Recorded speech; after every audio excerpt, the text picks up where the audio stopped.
All right, good afternoon, morning, evening, everybody in RGL land. I'm E Bloody Candy, and with me on commentary would be Infinite Mystery. He's just stepped away from the desk for a little bit. But this month's one night only tournament will be The Little Mermaid on the NES. What better way to kick off the summer vibes than with The Little Mermaid?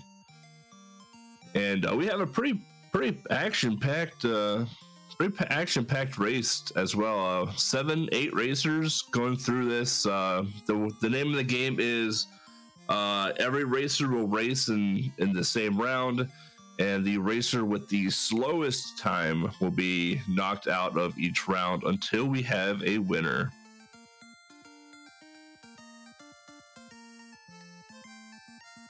I'm personally very excited for this, because as a Game Boy Little Mermaid runner,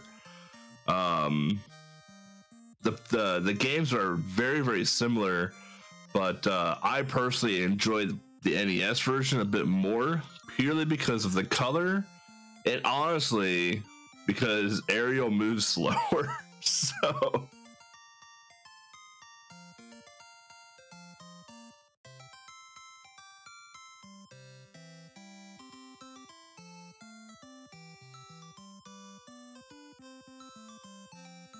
but yeah, as we get things set up here, let me take a peek at how our racers stand in the Mermaid KONOT here.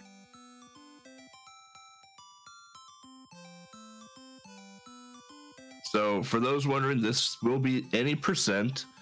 So it'll be the normal grab the shell in stage 1, get the bubble upgrade, and try and keep it throughout while exiting the screens in a certain way. But we do have Steve Zero up here with the current world record with a time of 6:44. We got Lucha. Oh boy, with so many people that run this game. Lucha with a 6:57.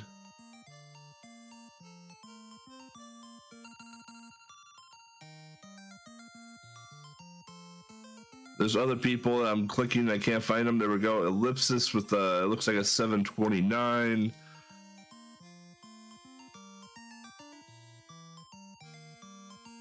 Pole's voice is a 7:21. So you can just see just how quick this game can actually be here. So gotta have some tight races, especially between the 8 runners. It's going to be absolutely fantastic.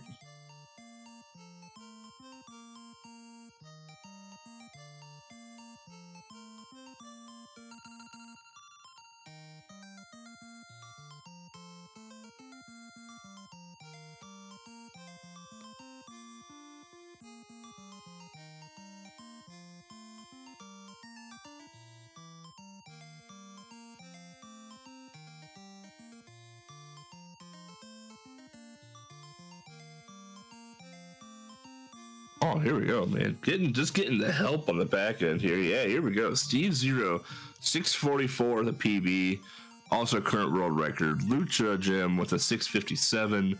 Pole's voice 7:21. Ellipsis 7:29. Lady Galaga 7:31. Antole at 8:24. Mappy Man at 8:30, and JKL without a time. So it is going to be a banger of a KONOT today.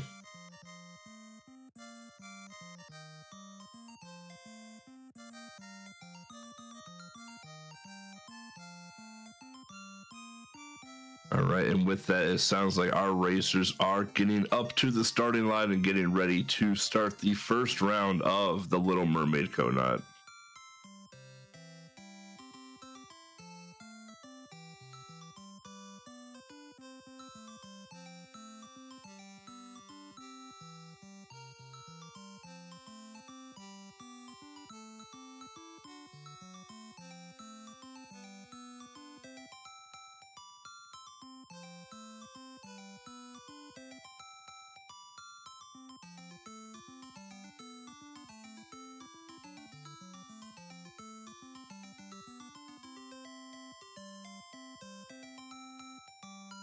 All right, and with that, we are starting the race here.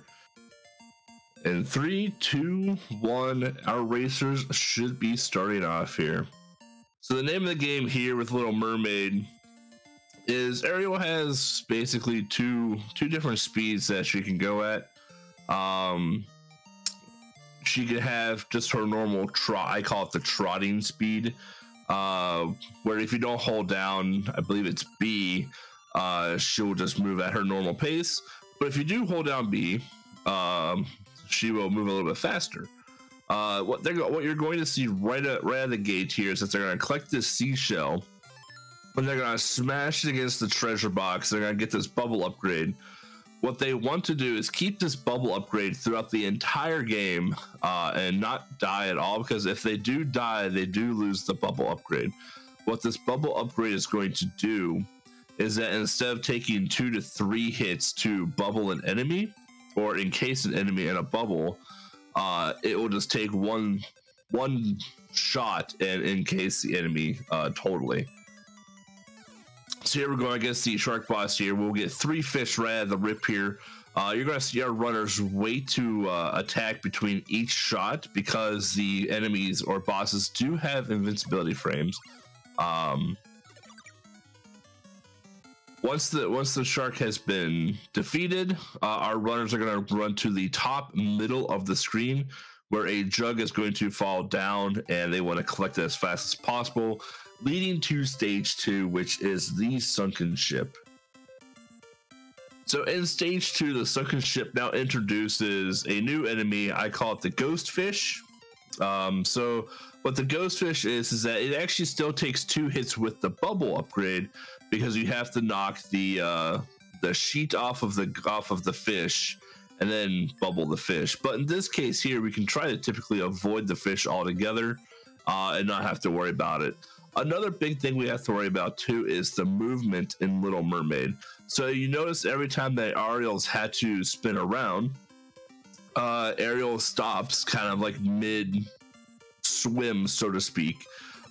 We want to try and reduce the amount of times that we spin or dance around with Ariel as much as possible. That we can keep everything as fluid going into the next screen. So here we have probably arguably the worst boss in the game. What we have to do is that we have to wait for these lobsters or crabs or whatever they are to start walking towards Ariel so she can bubble them. Otherwise, while they're in their laying down form, they can't be bubbled at all. And we have to wait for these eels to pop out of the sunken ship in order to hit them as well. So, bit of an RNG, kind of a mess. This fight can snowball pretty quick. If anyone were to lose a life early on, it would be probably on this fight. But with that, we move on to stage 3, which is the Sea of Ice. Now, this is the first stage where Ariel gets to basically jump out of the water to progress through a stage. So what you're going to see is as we progress through here, they're going to have to go through another new enemy now, which is the seahorse.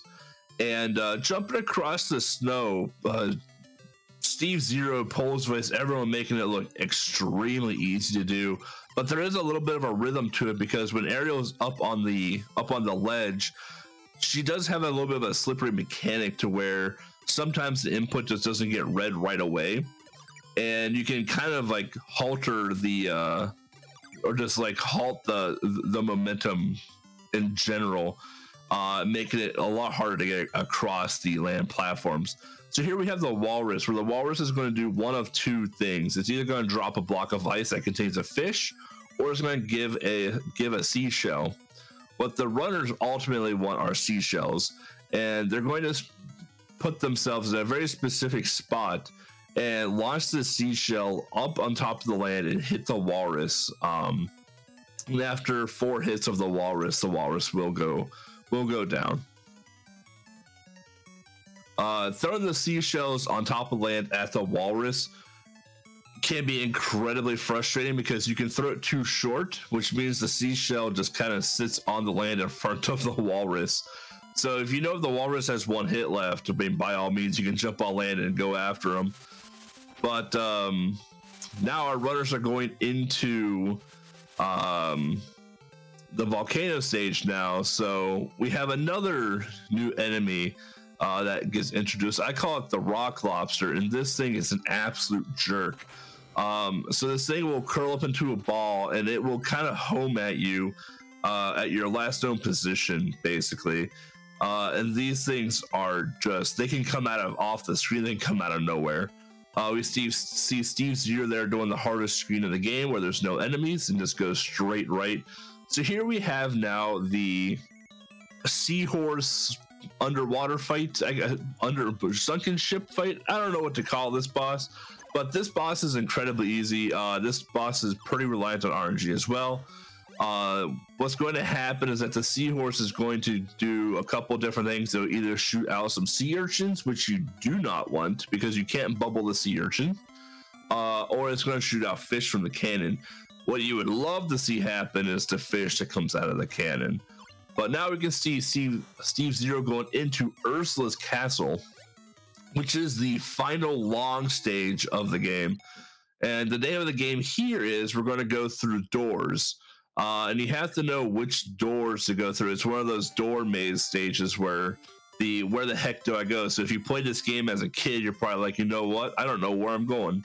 And you sat in the stage for, 20 minutes before you get to Ursula. So as our runners make through here, so what we're going to do is on Steve Zero's screen here, we're going to try and dodge the seahorses, and we have a couple more doors that we need to enter into before we go into the Ursula fight. Now Ursula's an interesting fight in that she's going to throw these dandelion puffball things down into the water, and they're gonna come out as a couple different things. They could be a seahorse, they could be a fish, or they can be an urchin, they could be a starfish, they can be a couple different things. With the fish are pretty angry, and that, like, if you're anywhere near one of them, they will track you. Like, they will spin around and come at you. And you have to hit Ursula in the face and trying to aim up or at a diagonal while trying to not hit the other enemies on the screen can be quite difficult at times. But we have Steve Zero now going into the final Ursula fight, where here we're going to get 3 fish on the screen at any given time, and the name of the game here is to fight against the water current. So when the current is going a certain way, which you can tell by the seaweed at the bottom of the screen, Ariel's going to have a heck of a time swimming against it, or going to be very quick going to it. And with that, Steve Zero finishes the Little Mermaid with a time of 7 minutes and 29 seconds. GG's to Steve Zero. An infinite mystery is back, everyone.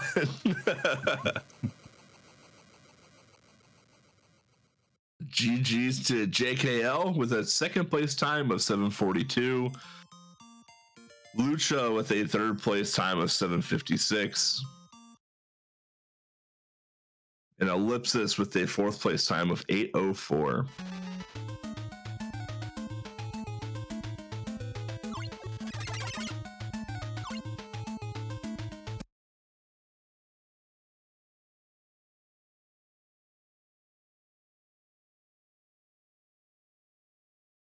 No worries.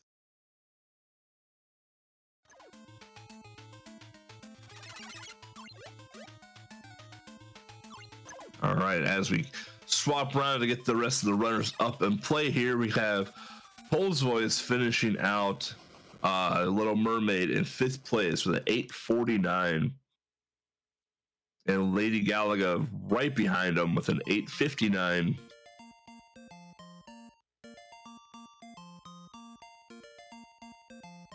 It looks like Ant only has a couple of hits left, and so does Mappy Man. Yeah.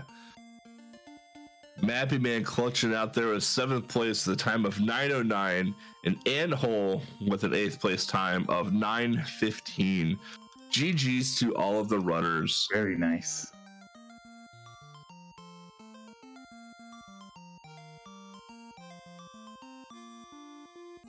Pretty good turnout for the game. Yeah, okay. I'm excited for this. A lot of the PBs are close together too. Like we're in for a treat tonight, and I'm all for it.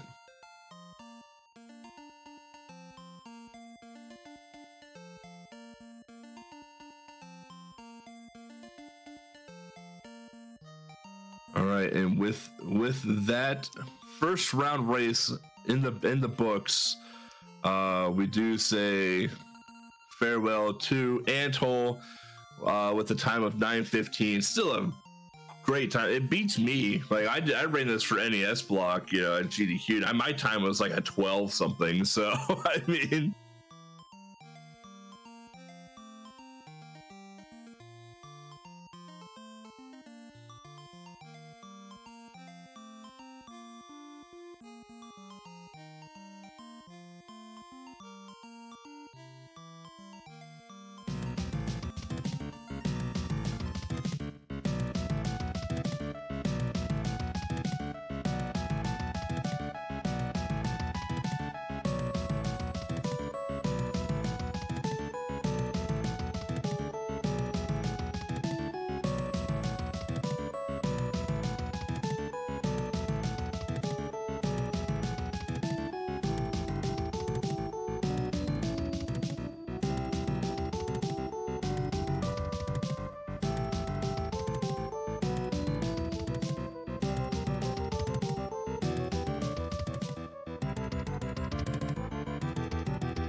All right, we are back, everyone, with round 2 of this Little Mermaid NES KONOT.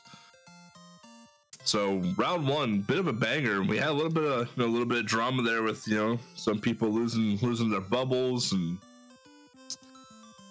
maybe a little bit of nervousness. Like some people going down to like 1 hit point and getting there to the very end of like, well, if they take 1 more hit, it's gonna be tough from here on out. So round 2 had to be a bit more interesting as well too, to see just how many more what risks, how much they'll push to see if they can either take a top spot or think like how close they are to elimination. It'll be a very interesting approach to round 2.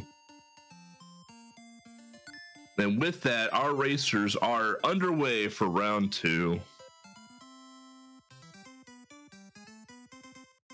So again, like I said, you're gonna see the seashell getting slammed against the treasure box here to get that bubble upgrade, and that bubble upgrade is absolutely crucial, as you saw in round 1. Something that we did talk about before was Ariel's movements. Like I mentioned, that we don't want to have the spin around all too much with Ariel, because Ariel kind of does pause or slow down quite a bit when she does have to turn around or move in the opposite direction. But you're gonna see our runners kind of exit the screen in a kind of a certain way. So like on the Game Boy version, there's actually RNG manipulation in this game, where exiting the screen a certain way or approaching a boss a certain way will actually grant you the proper RNG for the boss fight. But I believe the NES version does not have anything like that. So but I do know that they do exit screens in a certain fashion. I think it might be purely because of the transition speed, but I'm not 100% sure. That's interesting. Yeah. It is really interesting, because in the Game Boy, I'm more familiar with the Game Boy version than the NES version, even though they're almost a 1-to-1 port. The Game Boy version, Ariel actually moves way faster than the NES version.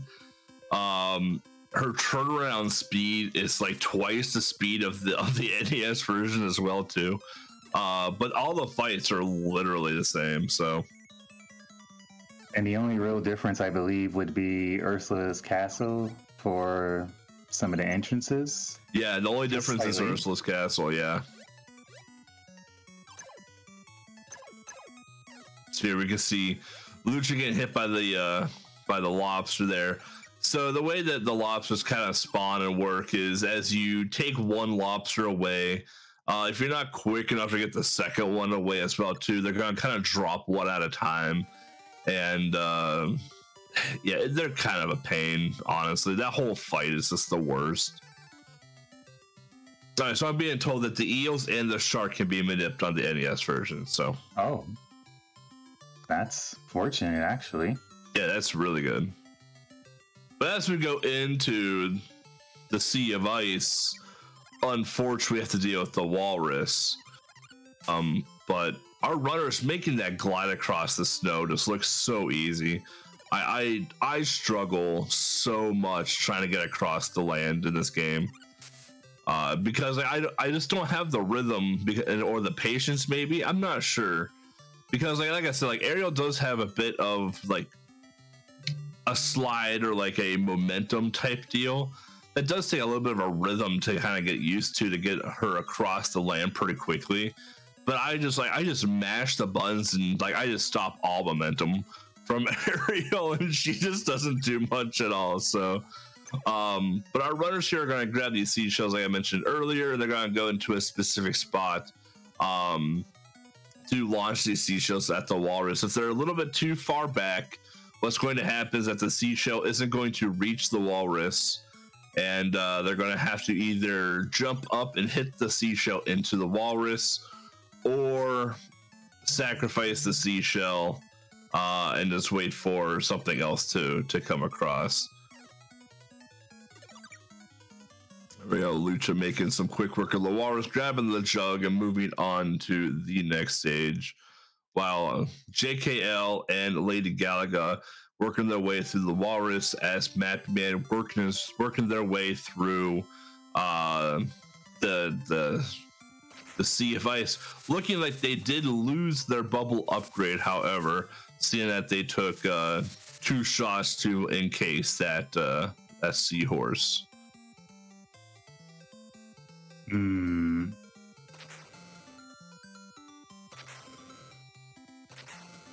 And we noticed that the game actually shows that there were actually 5 full hearts if Ariel actually needed them. But is there actually a way to even obtain that much health? I think you just gotta knock open those treasure boxes. So like you start off with what, 3 hearts, right, per stage? Right. I think you get like what they call the 100% or all items or whatever the category is called.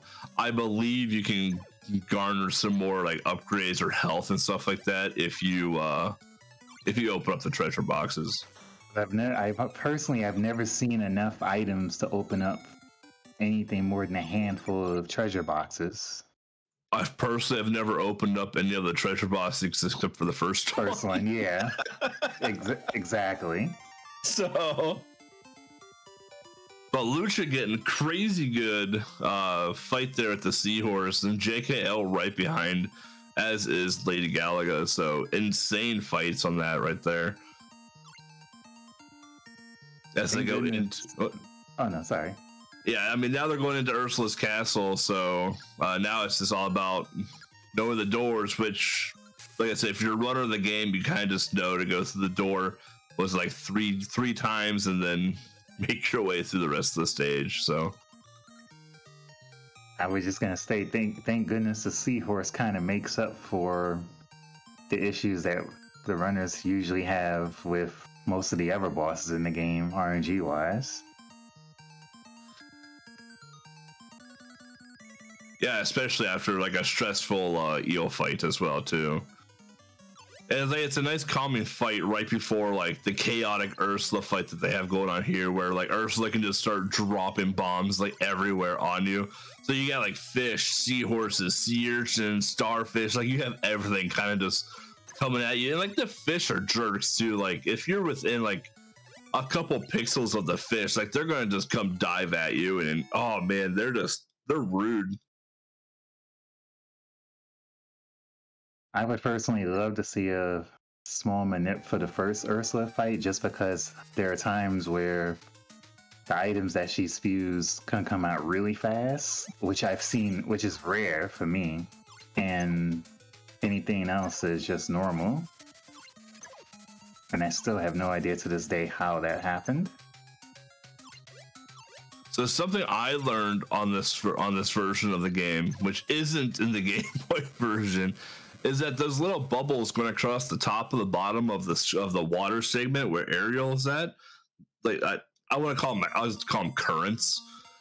They actually hurt you in this game. I didn't know that until NES Block. So really, yeah, huh. Or at least they hurt me in NES Block. It was kind of crazy. But with that, we have a time of Steve Zero first place with a 731, Lucha with a 733. JKL with an 802, Ellipsis with an 805. These are close. Wow. Polesway with an 815. Lady Galaga with an 822.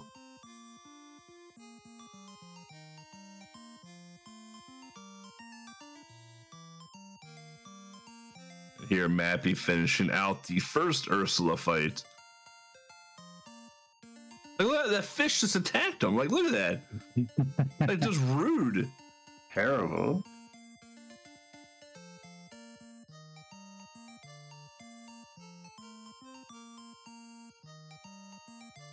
All right, on to the final Ursula fight. I actually like the final Ursula fight. I think it's super fun. I like the attention to detail in the Ursula fight. Like if you look at the bottom, you have the seaweed that tells you like the direction of the current, and just like the music itself is cool. Like I don't know, everything about the final Ursula fight I think is actually pretty awesome. Yeah. It's a very simple fight, but I mean I think it's very well done for a game like this. And it's just slightly less stressful than the first Ursula fight because you don't have to worry about those spiked enemies. Yeah, it's a different type of stress because now you're just like, oh, I'm gonna fight against the current, and like now you have to aim the bubble because like you could sit in the center, but like sometimes you get pushed to the side. You gotta hope that like an angle shot will hit them, or you gotta hope like a current doesn't push the fish into the bubble, and it's a little bit different stress. But yeah, no, it's a much easier fight, that's for sure. And with that, Mappy Man finishes out with a time of 9 minutes and 32 seconds. GG runners in round 2. GG's everyone.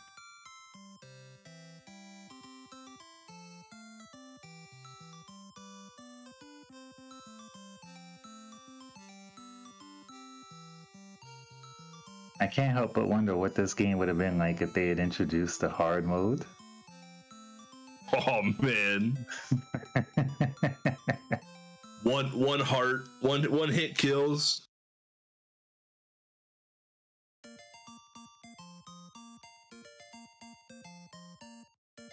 Okay.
Right, we are back with round 3 of the Little Mermaid NES KONOT. Any percent. Nothing crazy here. No low percent, no all items. we just played the video game. I don't even know where all the items are. So like someone could be like, yeah, that's all the items. Like, all right, I believe you. I don't know.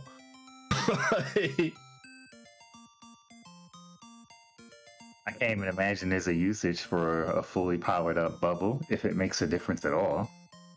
Much less. Yeah, I don't even know if there's more of a power up than what they get in the first screen. So. All right. All right. With that, our racers are underway with round 3.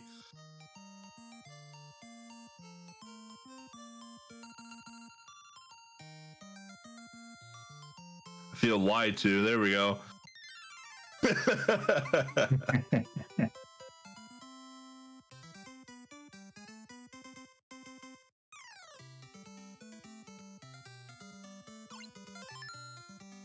So I think, so just going a bit off of like the game itself, the story of the game, right? So I haven't watched the Little Mermaid movie, like the cartoon movie, in maybe 30 some years. You know, I don't know the last time I watched the Little Mermaid was, but I don't know like lore wise where this game falls into place, because like apparently Ariel has had legs, and then when Ursula was like, "Hey, I'm taking over the sea," then she decided to not have legs anymore. I'm not sure of the lore of the game, like how that all fits, or maybe like Ariel didn't have legs, but fell in love with the prince in a way. I don't fully understand the lore of the game itself and where it falls in, but it's probably best not to think about it too much. It could be anything. I mean, they made a Little Mermaid too. They made a bunch of Little Mermaid games. Like, sometimes you just gotta think about it. But so going through like these stages again, it's like one of the worst enemies, in my opinion, to encounter early on are those I will call them octopuses. They kind of shoot these little pellets out. One goes long, one goes short, and depending on the speed, the trajectory that you're approaching said octopus while they're shooting their pellet, you either have to stop, slow down, or kind of spin Ariel around a little bit. So there's definitely, it's not just run through the stage and hope for the best type deal. Like, there's definitely some strategy involved in terms of like the movement and how you're entering and how you're moving through a screen that will garner you a lot more success in terms of pushing through. Worst part is when the enemies you actually need to encase in a bubble fall both within the same amount of space. Yeah. So like we can see here on Lucha's screen where like the lobsters are kind of just like one of them fell like right on top of the bubbled lobster and had a wait there, or like they ended up breaking or killing, we wouldn't do it, what do we want to call it, breaking another lobster and had it wait for another spawn. Something that we didn't touch base on yet is when an enemy is encased in a bubble, you do have a bit of a time limit on when you can throw them out. If you wait too long, the enemy will break out of the bubble and hurt Ariel. So you do have to kind of understand like how long you can carry an enemy for while they're encased.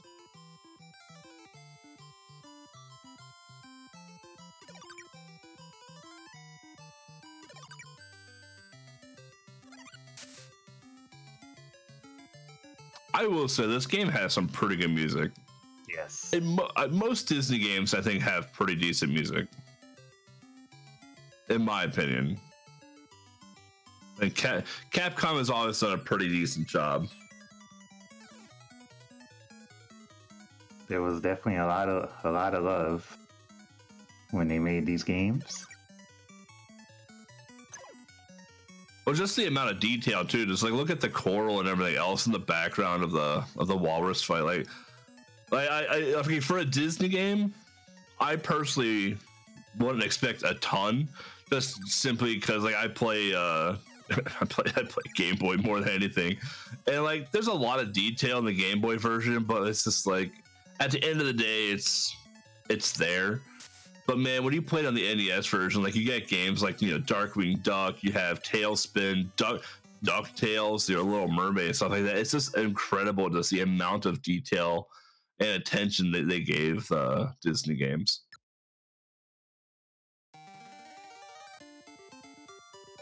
Darkwing Duck has some love, Mappy. All right. The what stage was it? Is it Wolf Duck? The one with the high rises, so you have to like climb up. That one, sucks. That one is pretty ugly. I'll agree with that one. Bushroot though, I like the Bushroot stage quite a bit. Quite a bit of palette colors wise for so much of the background, the waterfall, the forest. Yeah. I mean, it's an awful fight, but that's the only bad thing wrong with the stage.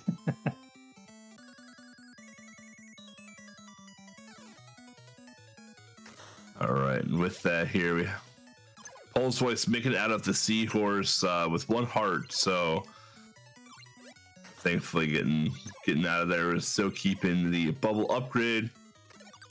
Lucha getting nice seahorse. Oh no. No.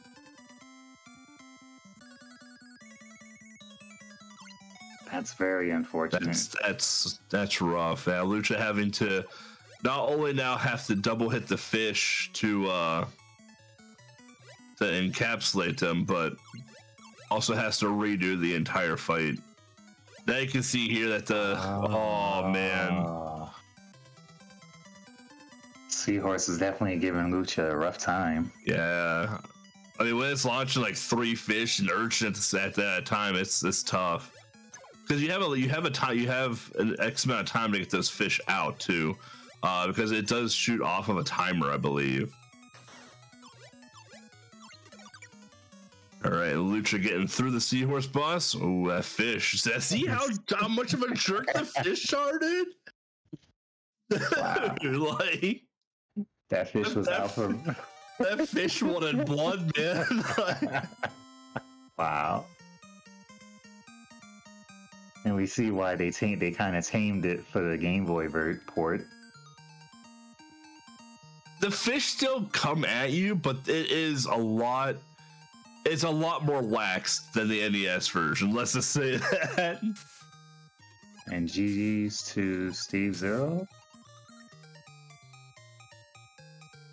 Yeah, GG Steve Zero with another first place time of 7 minutes and 13 seconds.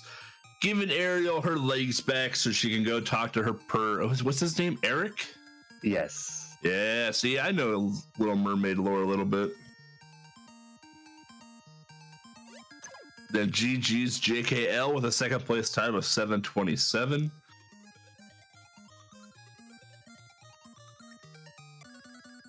And GG's to Lady Galaga. Lady Galaga taking third place for the 7:56. Very nice. And Ellipsis with a time of 8 minutes and 12 seconds. Looks like Pole's Voices also doesn't have the bubble upgrade as well going into the final Ursula fight. So this is this fight, like I mentioned, or like we mentioned earlier, like the fight's not difficult per se, but like having to add an extra attack on one of the fish with the currents, like that's tough. And so late in the game, if you lose your power up weapon, it's kind of troublesome to find a location for the power up. Yeah, I don't know if there's many bubble up power ups. I mean, obviously there's more than just the one, but like I honestly don't even know where they are. Me neither. GG's to Pole's Voice. Pole's Voice. Jeez. Pole's Voice. There we go. I can learn to talk. In fifth place with 8 minutes and 28 seconds.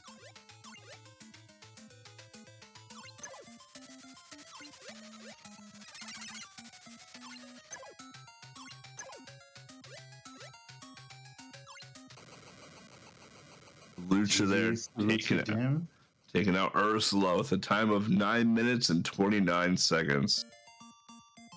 The Seahorse double KO, man, that was rough. Yeah. That's unfortunate. Very.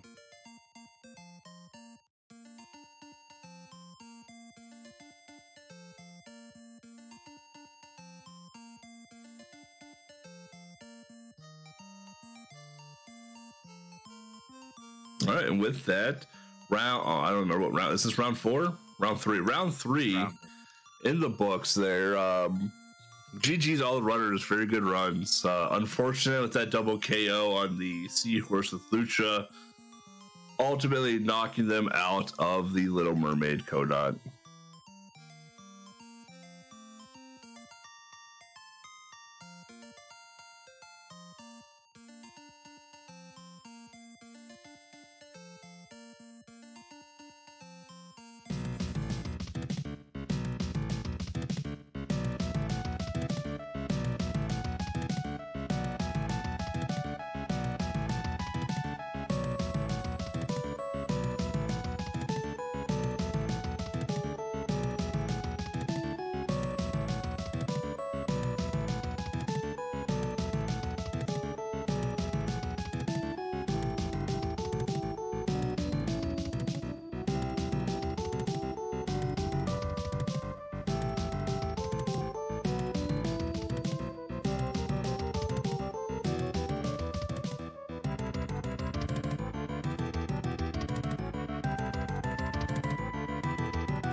All right, welcome everyone to round four of the Little Mermaid NES KONOT.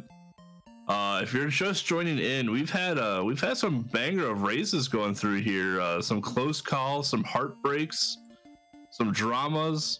You can really make a TV series out of this.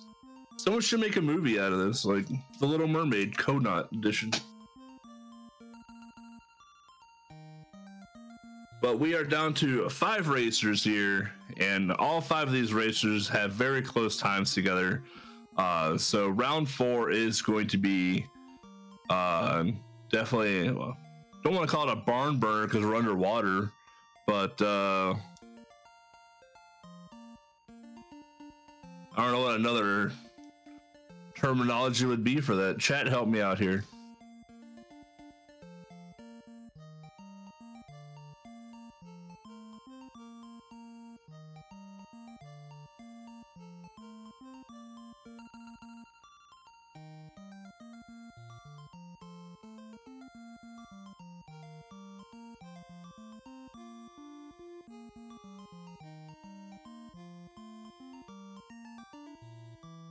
All right, our racers are getting ready and at the starting line for round 4 of the Little Mermaid KONOT.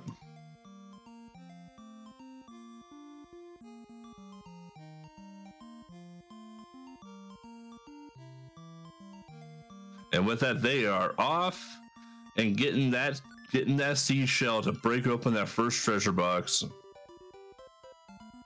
The only treasure box hopefully needed. The only treasure box that anyone knows about. That's not true. Chad told me earlier that there's a backup bubble upgrade in underwater volcano stage. That's a long ways. That's a long ways away, so.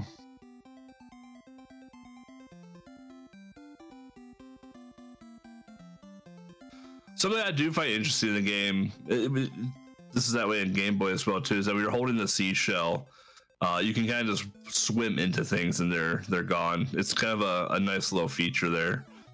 Like same with when you have like an encapsulated or a bubbled fish or anything like that as well too. But if you're holding an encased enemy, it only lasts for one hit only, whereas the seashell is continuous. Yep. And you don't have to worry about the enemy breaking out of the bubble and hurting you if you took too long to get to somewhere, so.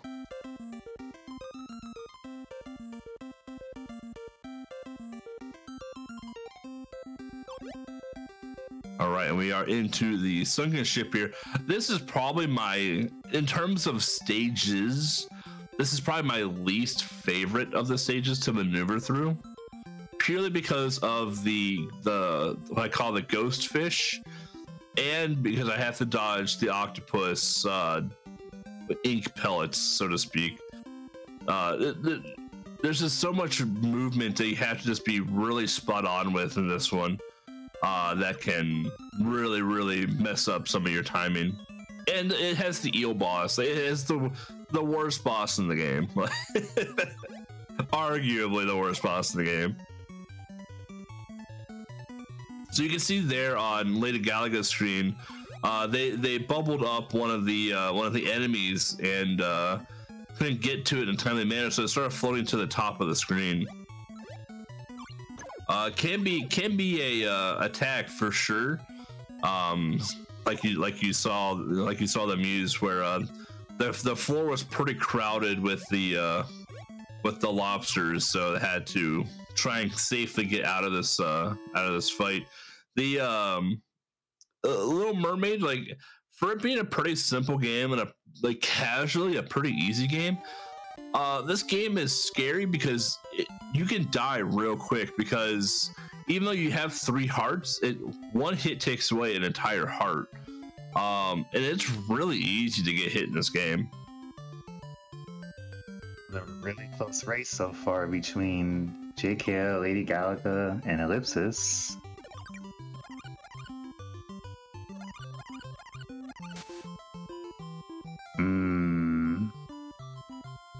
Oh yeah, Paul's voice doing a double bubble on the seahorse there.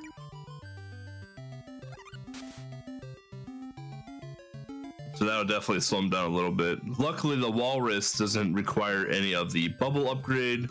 It just requires the seashell to do damage to them, so shouldn't impact them too much at the end of this stage, but maybe they know the backup bubble upgrade in underwater volcano, which I believe is the next stage.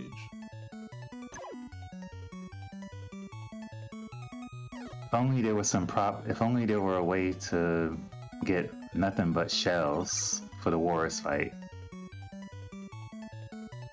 I mean, if you're playing the Game Boy version, I'm sure that I know this game has a ton of runners. I know people have spent a ton of time researching and digging into this game. I bet someday someone will figure out an RNG manipulation for every boss in this game. There's always room for improvement. There's always things to find in a retro game. Most retro games, anyway. I mean, they said RNG manip wouldn't be possible in Kirby's Dream Land, and now look at us. Yeah, like. And speaking of that, be sure to visit the archives for our last KONOT. Which happened to be Kirby's Dream Land. Oh my! You want to talk about close races? That final race in the Dreamland tournament, yeah, phenomenal. So these KONOTs, since we've been doing them again, have absolutely just been bangers. Very enjoyable seeing what all the runners have been able to do so far, and I'm looking forward to seeing many more. But you see that fish on Lady Gallagher's screen? It went like Mach 10 past her. Yeah. Turned around and hit her. Come on. He just tells you, it's just fish cannot be trusted. No. Ellipsis is having a bit of trouble with fish problems, but he got through it. Pole's voice not far behind.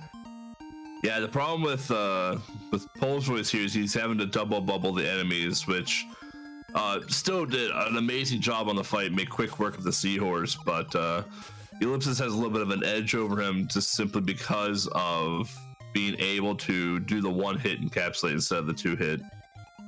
Yeah. So we'll see what happens here in Ursula's castle, as all of our runners are going through this stage right now. And just we can see just how much of a difference it is to double hit versus single hit. I'm still curious after all these years, is there any way to move those barrels for the extra lives? Not that it's really needed, but it would be nice to know how to obtain all those extra items. I'm sure there's a way to do it.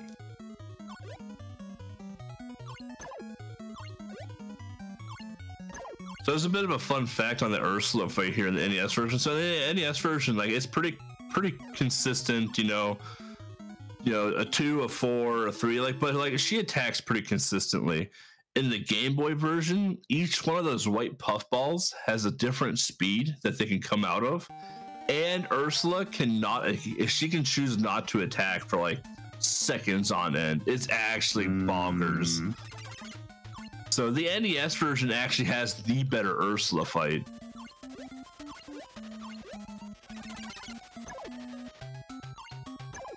Whoa. Lady Gallagher's the fish just seemed to come out at another Mach 10 set of speed. GG's to JKL and Lady Gaga practically finished at the same time. Yeah. Might be a photo finish. All right, we got Steve Zero with finishing first place with 7 minutes 4 seconds time. Crazy time. JKL with a 7:37. Lady Galaga with a 7:50. We're down to Pole's voice and the Ellipsis here. We got the double bubble versus the single bubble. And GG to Ellipsis. And then GG Ellipsis with a time of 8 minutes and 2 seconds.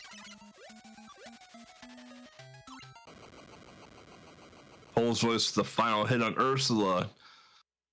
Saving the sea, saving the creatures from the curses. Pole's Voice finishes with a time of 8 minutes and 30 seconds. GG to everyone. GG's indeed.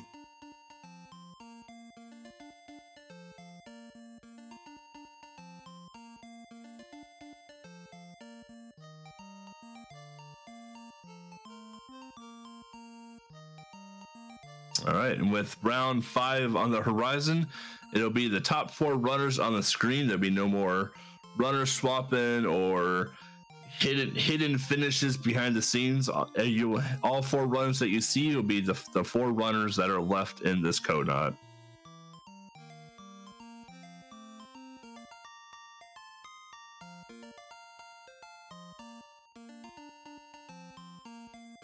All right, and we'll be right back, setting up for round 5.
All right, welcome back, everybody, to round 5 of the Little Mermaid any percent KONOT. These are the top 4 runners of the tournament now. Like I mentioned before the break, there will be no more racers finishing behind the scenes. There'll be no more flip-flopping of scenes. So what you see now and who you see now is what you will see for the next coming rounds here. So give it up to the top 4 runners: Steve Zero, Lady Galaga, Ellipsis, and JKL.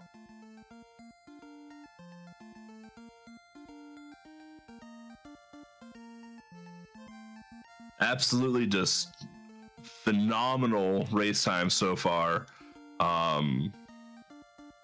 Every racer in the tournament has been crushing it, even in the previous rounds here. So our racers are going up to the starting line and getting ready for the round 5 kickoff here.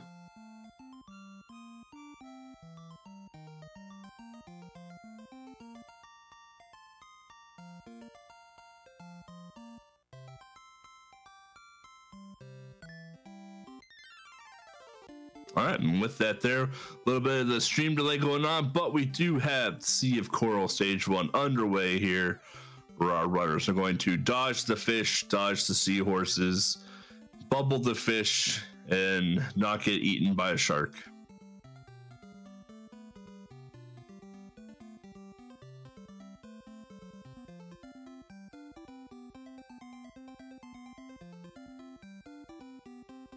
Thank goodness the shark is actually very tolerable with the patterns, unless it appears on the bottom. Yeah, so I've been paying attention to. So since I've learned about the RNG manipulations that can happen with the shark, I've been paying attention to the runners, and it looks like they can get the shark to spawn at the top of the screen pretty much at any time by like entering the screen a certain way and then holding that third fish in a bubble there for the shark to come back on the screen there, and just doing 2 quick hits at the start of that second transition to knock out the shark pretty quick. So makes the shark very tolerable. But man, stage two is just so scary because you can just like it's just a scary stage. Like you have to twist and turn to dodge the octopus bullets while like the jerk fish are attacking you. Like there's a lot of walls, there's a lot of tight corridors through here. It's a level that you can take a lot of easy damage on, and not to mention like the boss, the eel boss is just it's the worst. Let's just put it that way. Like the eel boss, like you have the 2 lobsters that come down and you have to wait for them to open up to bubble them. And like the eels, they can kind of just be there in the way, and one wrong move, Ariel takes a hit, and 3 hits and you're out type deal. It's stage 2 scary. And all because the eels think that it's just a simple game of hide and seek.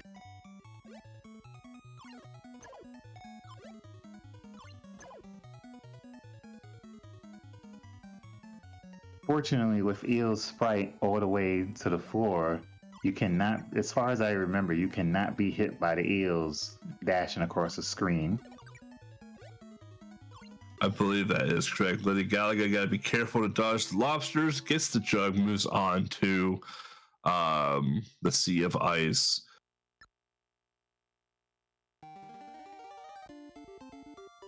So it looks like we got JKL, Ellipsis, and Lady Galaga all going into the Sea of Ice pretty much at the same time, while Steve Zero is about halfway through the stage right now.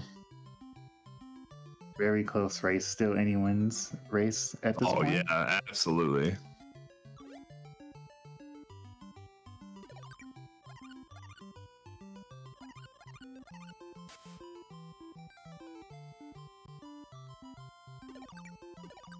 All right, Steve Zero going into the walrus fight. Let's see what type of RNG walrus will give him.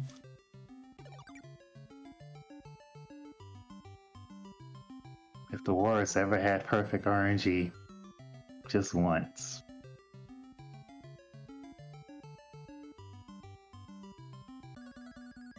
All right, and our other runners now going into the walrus fight.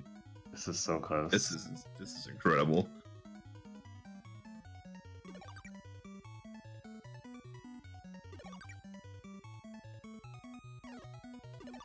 All right, Steve Zero takes care of the walrus. And we'll move on to the underwater volcano.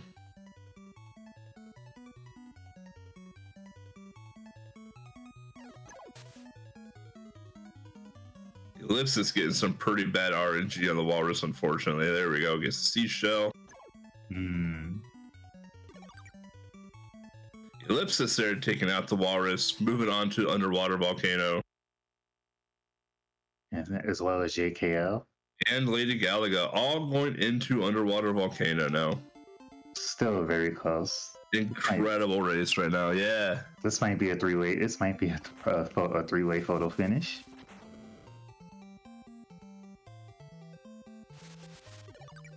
The name of the game here is to dodge the what I call the rock lobsters, the homing lobsters, wherever you want to call them. Absolute jerks. Just get away from them. But here, let's see what type of RNG Steve will get here with the seahorse. Getting fish right out of the gate. Just absolutely. Oh, breaks a fish. Takes care of the seahorse. 1 heart left. Little bit of a heart racer there, but moves on to Ursula's castle. While JKL Ellipsis move into the seahorse fight, and Lady Galaga right behind them.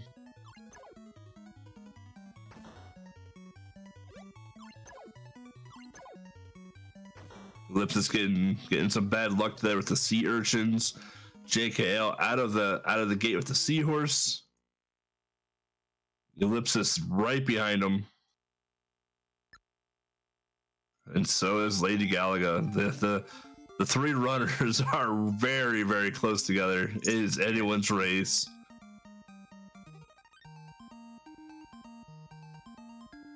Steve Zero making their final descent into Ursula's castle and about to take on the first fight of Ursula.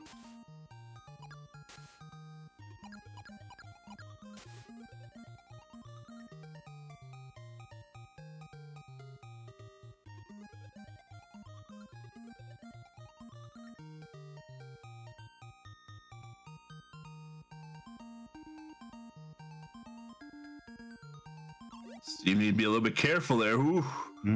It's a joggy safe, all right. That fish is coming for all right.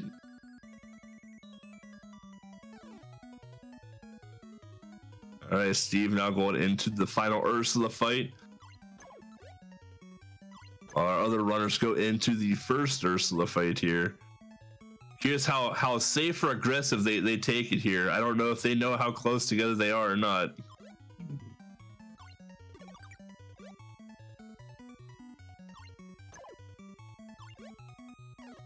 Galaga getting a little bit of bad luck there with the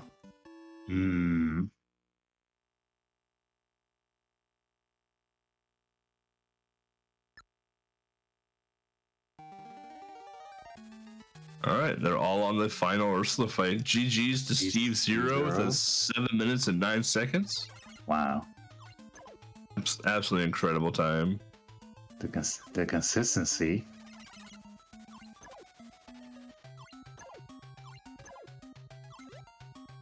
JKL's getting really good hits on final Ursula. JKL having a very good final Ursula fight. It finishes with a time of 7 minutes and 39 seconds. Absolutely incredible.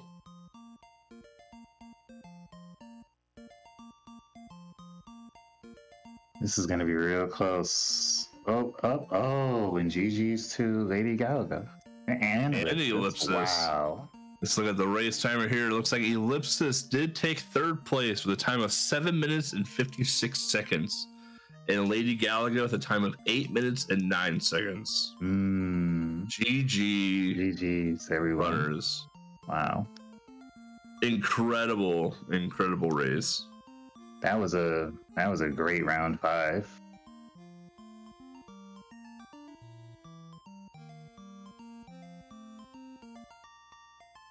There was a lot of heart racing moments there. I'm not gonna lie. Yeah.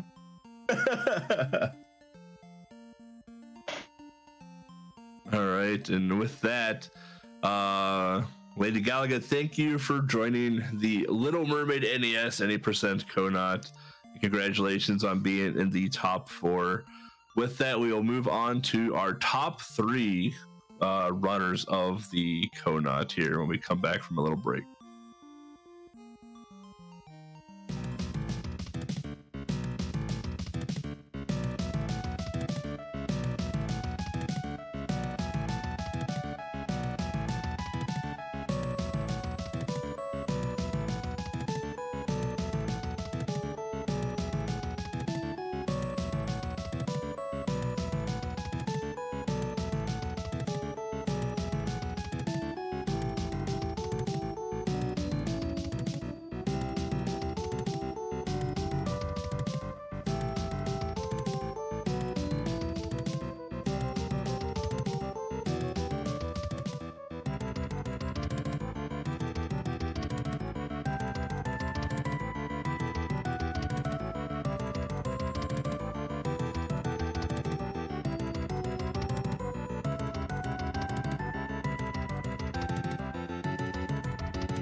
Right, and we are back with round 6 of the Little Mermaid NES any percent KONOT.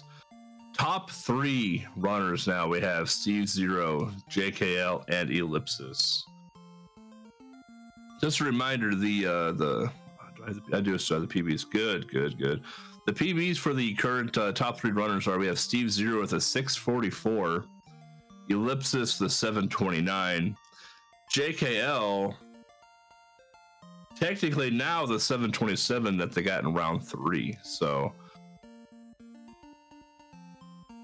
and with the RNG that comes into the game and potential snowball of dying at any time during the game, this can be anybody's race. So, looking forward to seeing how this round goes.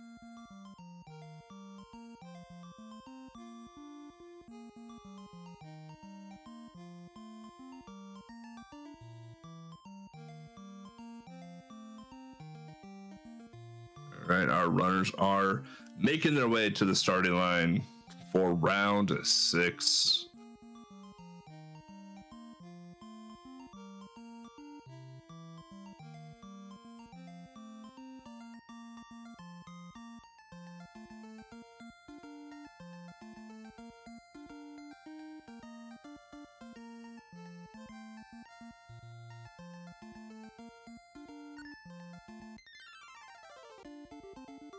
And with that, they are off. All right.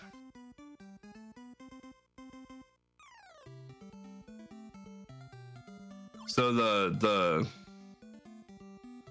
name of the game now is: do you play aggressive to make sure that you stay in the top 2, or do you play defensive to make sure that you don't die and, well, basically be eliminated if you die?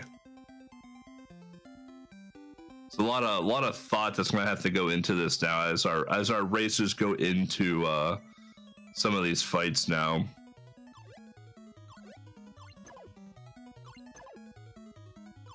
Whatever seems to be working for the racers so far, outside of RNG, stay the course.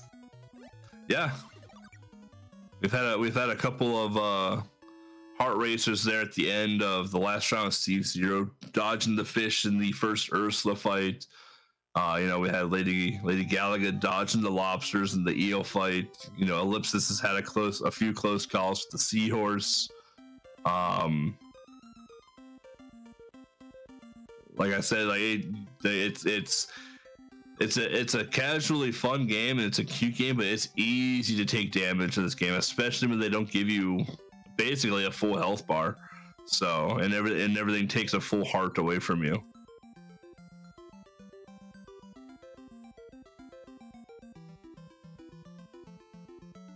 It would be awkward if the game only took a half a heart, but especially since it's basically impossible to obtain any health at all, since no health can be found anywhere. That's true.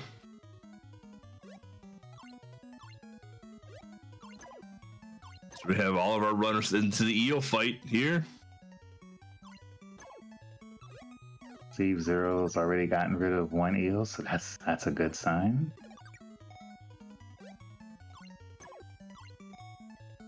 Okay. Right, takes out both, grabs the jug, moves on to stage 3.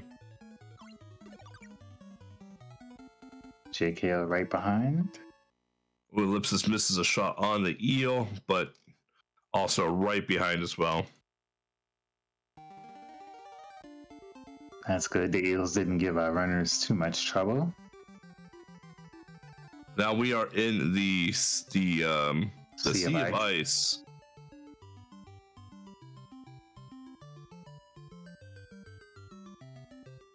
I think the name of the game of in the Sea of Ice is how good are you at getting across the land? Because like I mentioned a few times earlier, there's like a certain rhythm to it, because you can see Ariel kind of like slides against there a little bit, but like if you're mashing jump too quick or too rapidly, you kind of halt all the momentum that Ariel has going across the land. But if you take too long, then you lose all momentum going forward, and now you're just flopping around trying to get momentum back. It's a little bit of a fine line, but all three runners do it just right. And they go into the dreaded walrus race.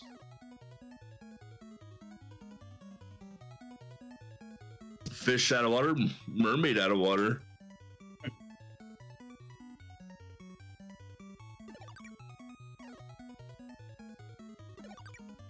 She lost her legs, man. She decided to go back and she decided to go after Ursula and lost her legs. Came up fishing again. Maybe she should have kept her legs. She'd been fine. I feel like Ariel got a raw deal out of this whole thing.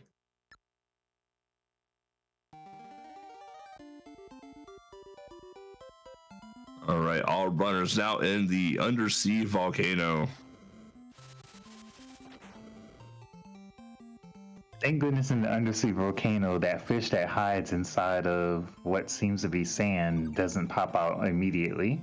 Yeah.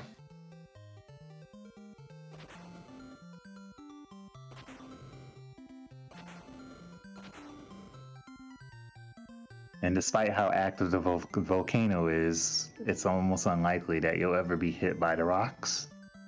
Yeah, the rocks come out really quick, and then they literally just they stop to they just stop to a crawl basically. All right, Steve, take it on a seahorse. Everybody's on a seahorse. Oh, sea urchins. Wow. Oh no, that's not a good way to start. All right, Steve's moving on to Ursula's castle. Ellipsis getting some nice RNG there with the fish.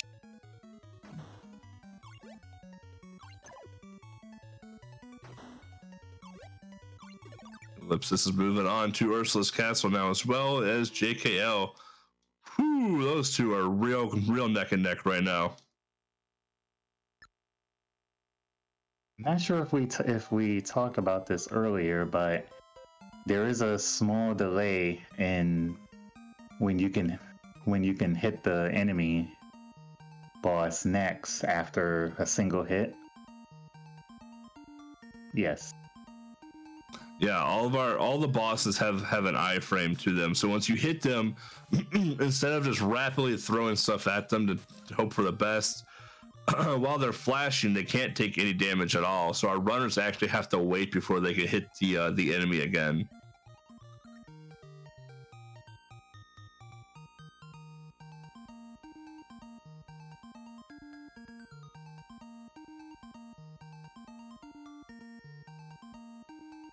Ellipsis and JK are still neck and neck, and not all as far behind Save Zero.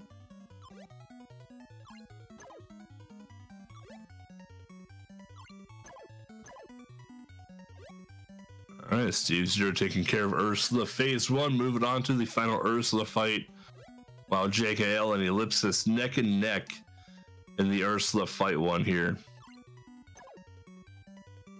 Oh, Ellipsis wow. knocks out Ursula, so does JKL. Moving on to the final Ursula fight.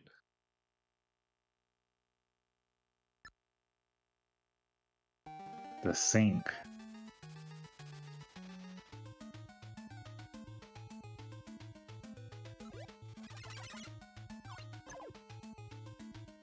Steve Zero finishes Ursula with a time of 7 minutes and 26 seconds.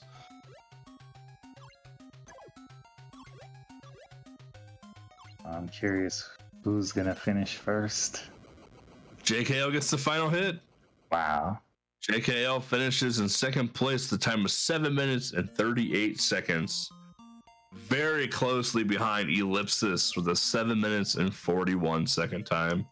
Incredible I could not have race. gotten any closer.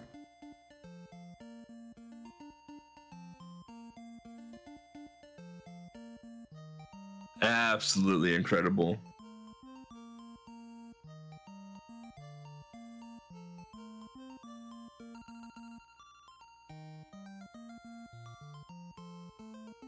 And with that, congratulations, Ellipsis, for third place in the Little Mermaid KONOT.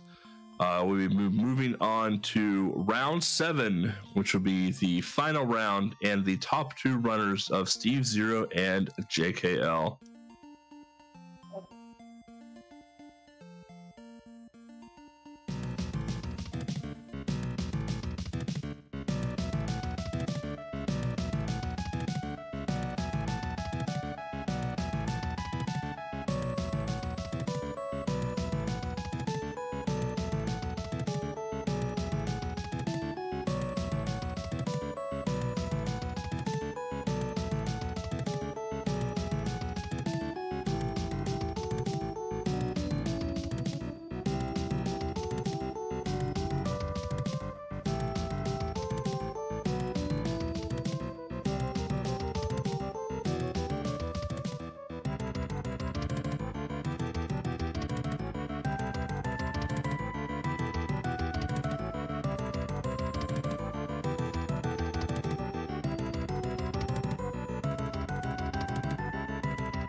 Hello, everyone. Before we dive into the final round of the Little Mermaid KONOT here, I do want to talk about some live experiences that we have here at Retro Gaming Live TV.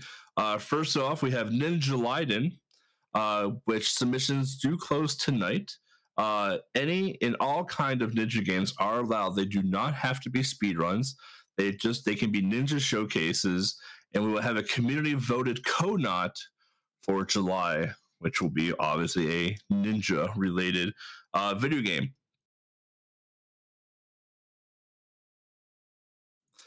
Also, we have the Nescathlon reveal race tomorrow at 1 p.m. Eastern.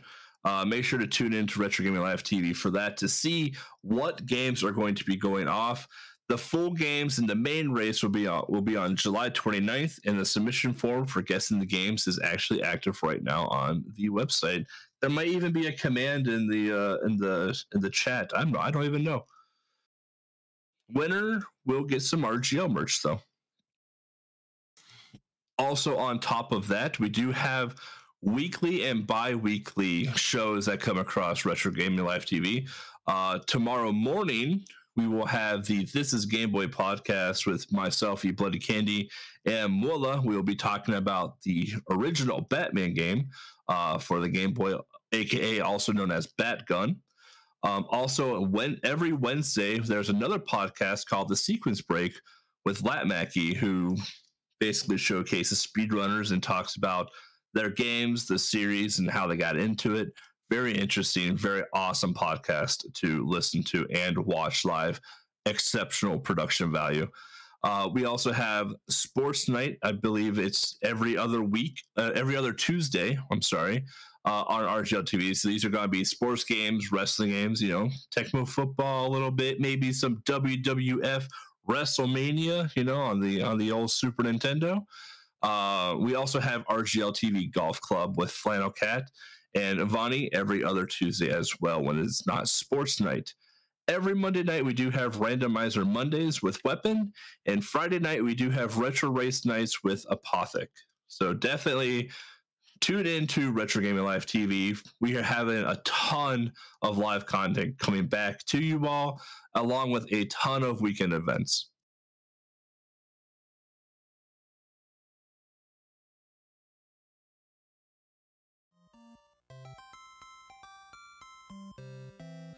All right, and here we are with round. Oh man, I lost my page already. What round are we on? 6?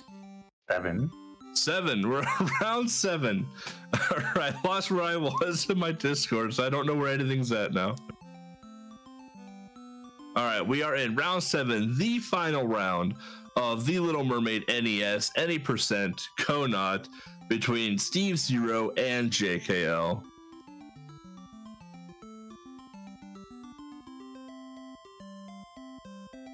With that, our top 2 runners take to the starting line.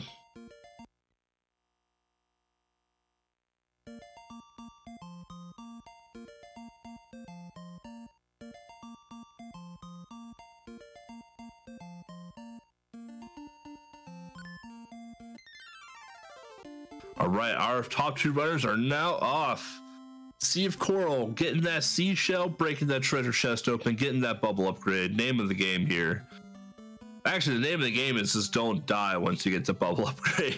But yeah. Also, the name of the game is get the bubble upgrade. So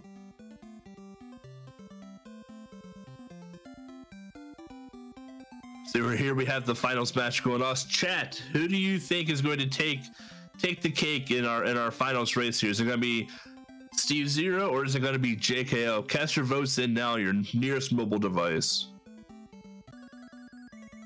All right, we got both of them going into the shark fight. What we're going to see here is that we're going to see the first 2 hits of the shark. Both of them are going to bubble the fish, wait for it, and they're going to catch it as it rises into the water. Going to have the shark come to the top of the screen and do a quick double hit on the shark, both of them collecting the jug.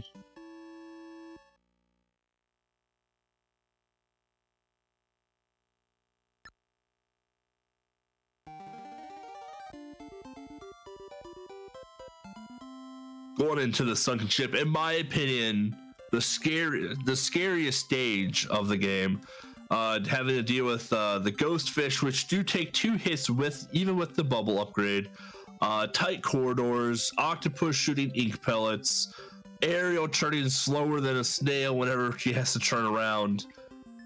Kind of a terrifying stage, especially with 3 health and just how quick you can snowball the damage into the boss fight with the lobsters and the eels.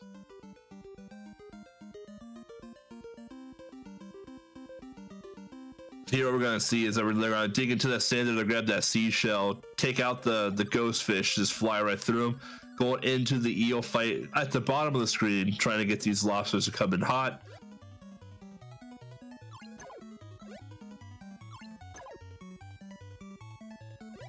Steve takes care of 1 eel. JKL got to take care of an eel here.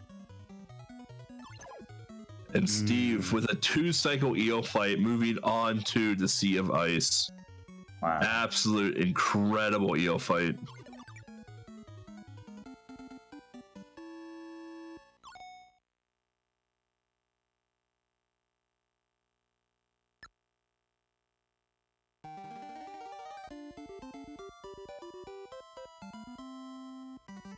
All right, like I've mentioned 100 times before, Sea of Ice is a pretty straightforward stage.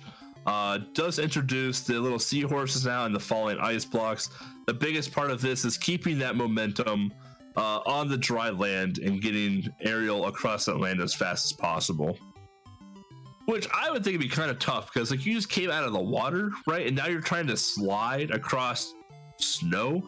I don't know if any of you have tried to like glide across snow or ice while wet. It does not work very well. It's quite sticky, but Steve showing no resistance to the ice and water here, getting into the walrus fight here.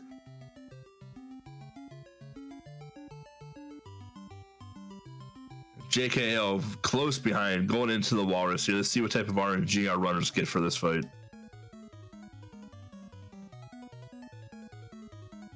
Steve needs to be a little careful here with one heart.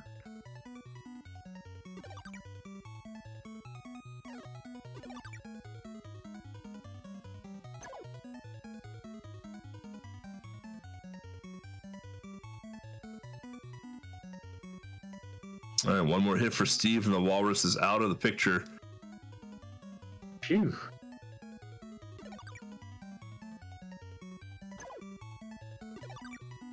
JKL very close behind now.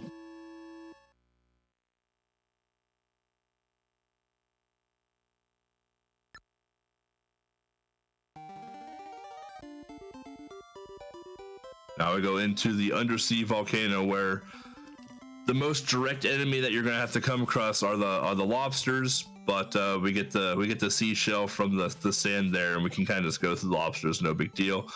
Like Infinite Mystery mentioned earlier, the rocks out of the volcano kind of come out pretty quick, but they slow down once they start to cool off in the water there, making them pretty much a non-issue. Which is a good thing, because if those rocks came at max speed, like some of the enemies that you deal with in the game. Yeah, like the fish. So here we got Steve going into the seahorse fight here, getting double fish right off the get-go, which is fantastic. I don't want any sea urchin out. And Steve Zero makes quick work of the seahorse, moving on to Ursula's castle.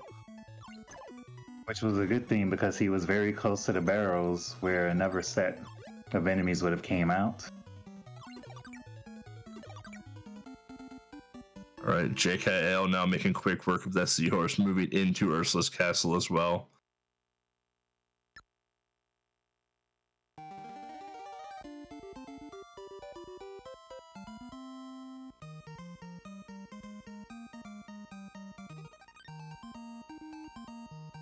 The good thing about Ursula's maze is, even if you were to take the wrong door, all you have to do is just press the same button to go right back to where you were previously.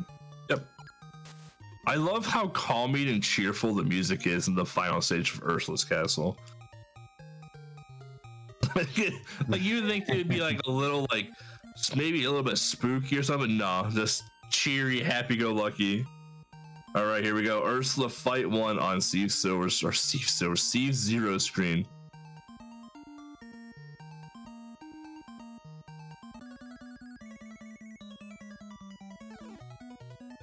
Making quick work of Ursula, moving into the final Ursula fight here.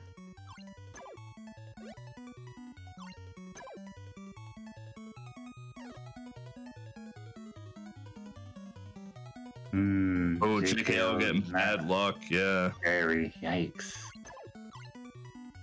So you can't. So the starfish and the sea urchin is you just can't bubble them. So you can stop them in the air or in the water, I guess, but you can't bubble them. And that's GG's for Steve Zero. Yeah, Steve Zero first place. The time of 7 minutes and 12 seconds.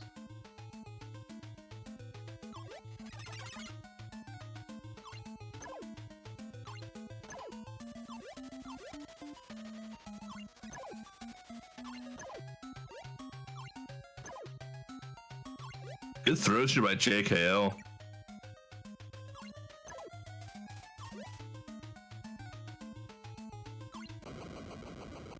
And GG to JKL.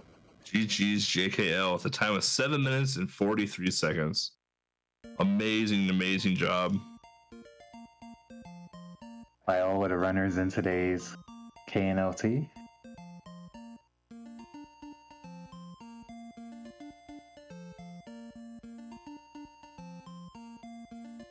Just phenomenal races all around. We had, what, 7 rounds?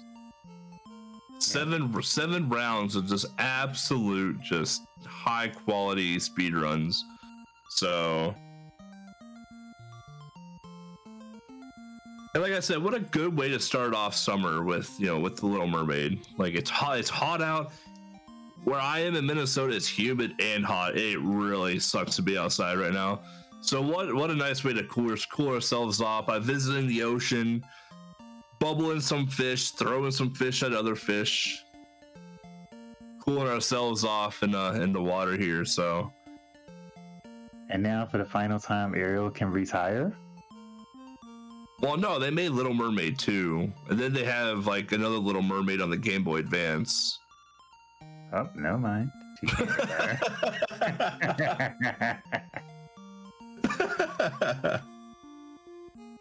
But yeah, GG to all the runners. Fantastic times. Thank you all for joining the Little Mermaid KONOT. I appreciate you all. I like you all. Without you, these KONOTs would not happen at all. Chat and everyone in chat, thank you for watching these as well. Without you, these things wouldn't happen either. So I hope you have been enjoying the KONOTs as of recently, especially the games that Infinite Mystery and I have been choosing for them. So, like I said, next month you can look forward to a ninja game for one of the KONOTs. So, can't wait for that.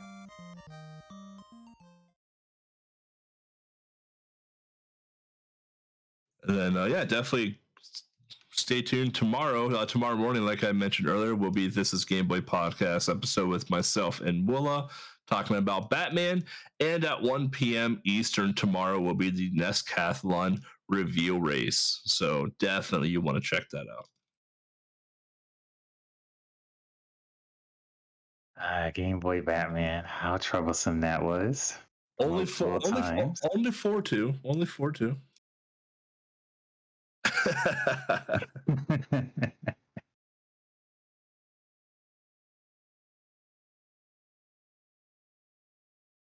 All right, and with that, thank you, Infinite Mystery, for joining me on commentary per usual.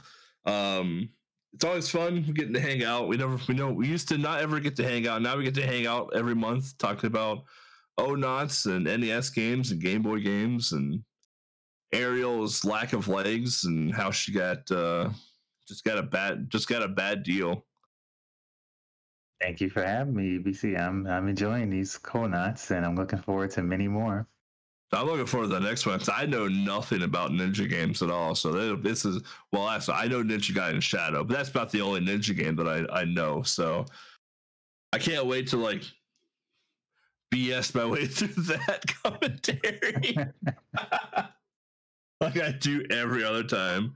But Lucha wants Dr. Jekyll and Mr. Hyde KONOT, so I mean, we might have to make that happen too. So we'll see. But yeah, thank you again, everyone in RGL chat. Thank you again for all the runners that joined the Little Mermaid KONOT. And with that, I think we'll cut it off to some music for y'all.